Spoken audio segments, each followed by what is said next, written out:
So, it was late Tuesday afternoon, and I was being indecisive about what to review this week, as I am just about every week, and then I realized it's the end of the month. I don't have to make a decision about what to review because it's time to talk about what else I saw in January. In spite of what I said last month about finally getting back in the regular movie watching groove, I still don't have a lot to talk about today.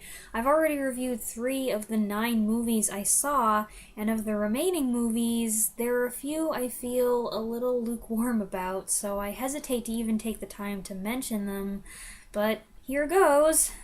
Mom and I watched 2015's Cinderella.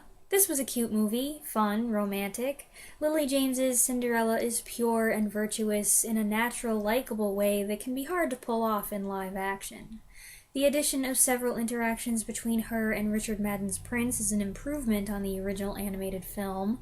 That's a change that seems to be made in just about every Cinderella adaptation, spin-off, and retelling I've ever seen or read, and it's always better than having them meet and fall in love right there at the ball. I was also really pleased with the relationship they developed between the prince and his father, played charmingly by Derek Jacobi. The movie has a lot of heart and a lot of sadness. It gets a little over-sentimental at times, and yet in other scenes, it's kinda campy. There were a few jokes that missed the mark for me, and those transformation sequences, while creative, were just so bizarre. Cinderella's actually in the pumpkin as it's shrinking, and the lizard footman was downright repulsive. But this was fun and entertaining. I certainly liked it better than Beauty and the Beast. Oh, and Cate Blanchett, man, she was scary. We also watched 1938's Holiday, starring Cary Grant and Katharine Hepburn. I'd seen most of this before, but never the whole thing start to finish. It's a good movie. Cary Grant's acrobatics, a throwback to his early showbiz career, are a delightful treat. The casual style of verbal and physical comedy is great, and Lou Ayres as Hepburn's brother almost steals the show. I don't love this movie, though. I think because deep down I can't help feeling that the main character's idealistic dreams and ambitions are irresponsible and impractical. It's tricky when you're watching a movie and you know you're supposed to side with the protagonist, but you're too much of a realist to get on board with his main goal. But regardless of that, the scenes with Grant, Hepburn, and Ayres, plus Edward Everett Horton and Jean Dixon having a grand time together in the playroom are a ton of fun, and I enjoy the movie overall, despite my skepticism of how everything would work out in real life.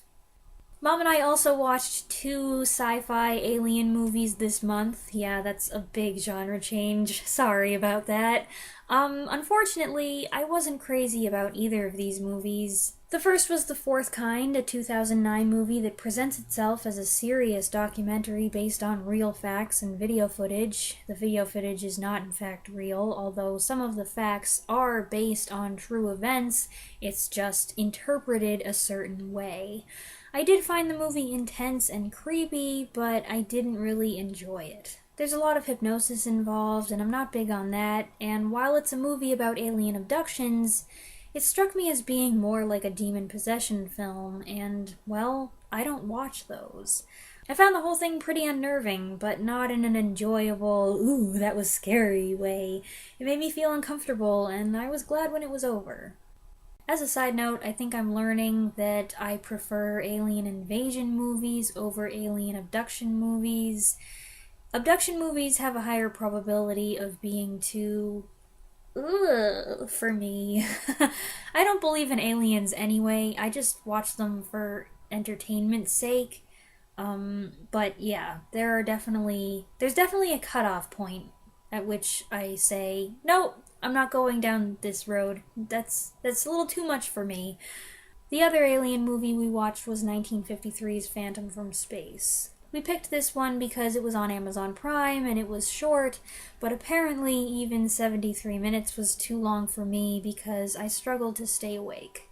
I'm not even sure if I can count it as a movie I watched. Not that it was horrible.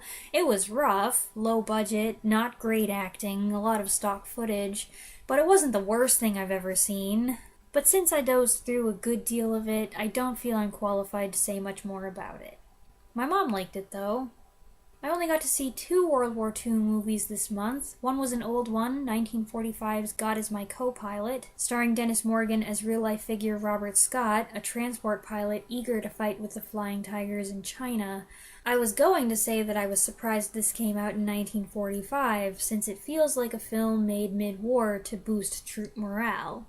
But then I found out it was released in April 1945, when the war was still going on. This movie has some pretty impressive aerial fighting sequences, but in overall execution, it left something to be desired.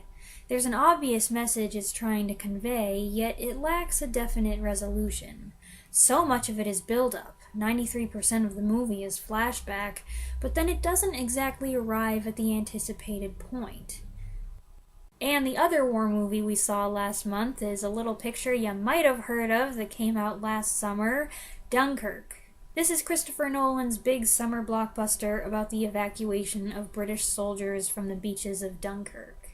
I heard so many extreme things about this movie, from the overwhelmingly positive, with people saying it was the best war movie they'd ever seen, and that everybody needed to go see it in IMAX 3D 70mm, and there's no other acceptable way to see it, it's a once-in-a-lifetime experience, and you need to go, to more tepid reviews in which people complained that they were bored or confused, or that this wasn't what they wanted from Nolan.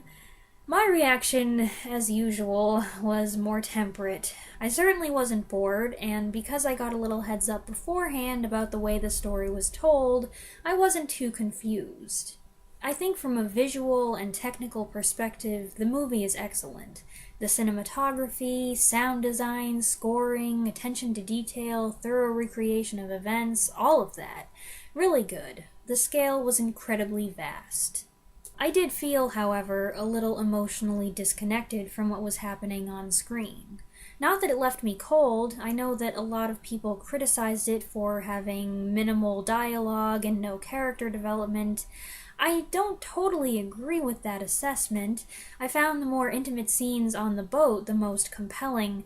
These were characters that I felt like I came to know somewhat, though still on a minimal level. Not focusing or fully developing any one character is fine. This way we were able to see events unfolding from a wide range of perspectives. But I did feel the lack of a certain personal element. I don't think I was as drawn into the story as I could have been otherwise. I'll watch it again sometime and see how I feel after a second round. As it is now, I think it's a very good, very well-made movie, just shy of greatness.